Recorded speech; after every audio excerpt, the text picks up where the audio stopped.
경매는요, 낙찰받기 위한 입찰가를 쓰시면 절대로 안 됩니다.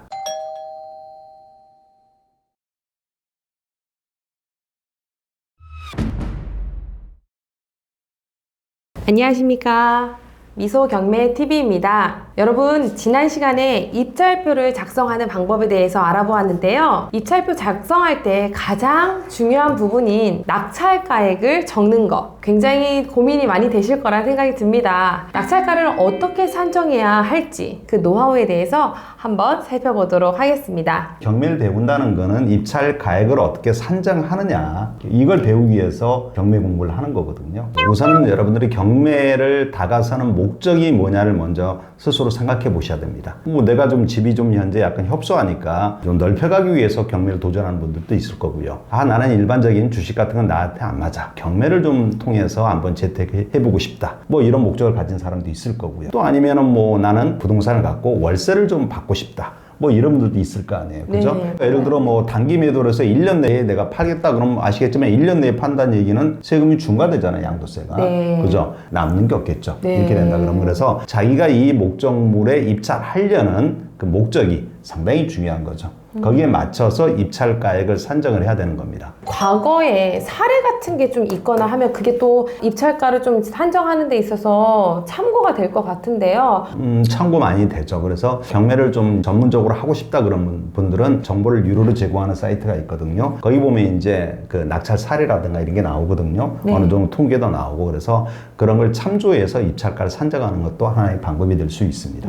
그런 통계들을 참고를 해서 쓰면 조금 유리한 점이 저는 절대로 그렇게 얘기를 하지 않습니다. 통계는 참조만 하시란 얘기예요. 그러니까 결국은 내가 입찰가를 쓴다는 얘기는 내가 원하는 수익률이 있을 거 아니에요. 그 원하는 수익률에 맞춰서 입찰가가 나와야 되는 거지, 그냥 단순히 통계를 갖다 믿고 여러분들이 한다 그러면은 그렇게 남는 장사가 안 될 수도 있는 거예요. 제가 이제 입찰 들어가려고 하는 부동산에 임차인이 존재하는지 그렇지 않은지 이런 거에 따라서 또 어쨌든 금액에 영향을 좀 미칠 것 같아요. 물론 임차인이 있다 해서 금액에 차이가 있는 거는 선순위 임차인이 있을 때 그렇습니다. 배당을 만일 일부를 갖다 전세 보증으로 받아가지 못한다 그러면은 결국 우리가 인수해야 되는 권리가 되잖아요. 네. 그런 경우는 당연히 이제 그 추가적인 부담까지 안고 가야 되니까 그런 것도 감안해서 입찰 가격이 나와야 될 거고요. 아무리 임차인 점유자가 말소기준 권리보다 후순위 임차인일지라도요, 낙찰 받았는데 현장 가니까 임차인이 보증을 하나도 못 받았대. 그 임차인은 누구한테 자기의 억울한 걸 하소연하겠습니까? 우리 낙찰자한테 좀 사정을 할 거란 얘기예요. 그래서 우리가 그런 임차인 존재한다면은 애초에 입찰가액 산정할 때도 그런 어떤 명도 비용을 조금 더 업을 해서 네. 하는 게 좀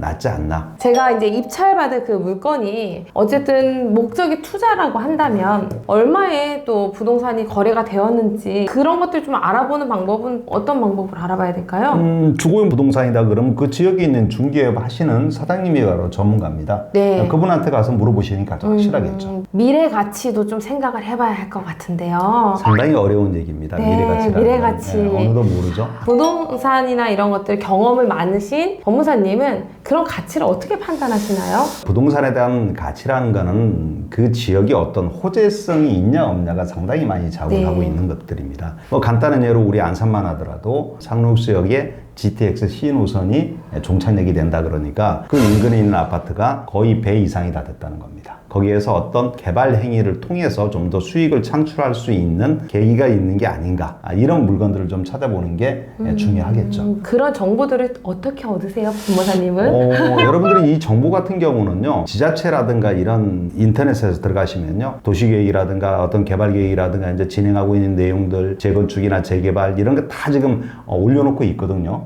들어가서 보시면 좀 더 구체적으로 볼 수가 있는 거겠죠. 마지막으로 법무사님께서 이런 것 또한 입찰 금액 산정할 때 반영이 되어야 된다, 조언을 주실 그런 부분이 있을까요? 경매는요, 낙찰 받기 위한 입찰가를 쓰시면 절대로 안 됩니다. 자꾸 폐차를 해보셔야 돼요. 떨어져도 그걸 죽일 줄 아셔야 됩니다. 자꾸 폐차라는 연습을 많이 하셔야 나만의 노하우가 생기고요, 나만의 숫자가 보이는 겁니다. 제 주위에 많은 분들이 그 입찰 들어가서 폐차를 하신 분들이 많이 계십니다. 그런 분들이 어느 날부터 낙찰을 계속 받기 시작하거든요. 근데 그분들의 공통점이 저한테 얘기하는 게 이제는 낙찰가가 보인대요. 숫자가 보인다는 거예요. 그러니까 이거는 어떤 누가 가르쳐 주는 것보다는 내 스스로가 그 물건에 들어가서 자꾸 폐차라는 연습 해 보셔야 나중에 정말 우리 경매에서도 돈을 좀 벌 수 있지 않을까 하는 생각이 드네요. 폐찰의 경험이 곧 나만의 노하우를 만든다라고 말씀하시는 거죠? 아주 간략하게 정리해 주시네요. 네. 여러분들께 이 정보가 도움이 되셨길 바라겠습니다. 지금까지 시청해주신 여러분, 감사합니다.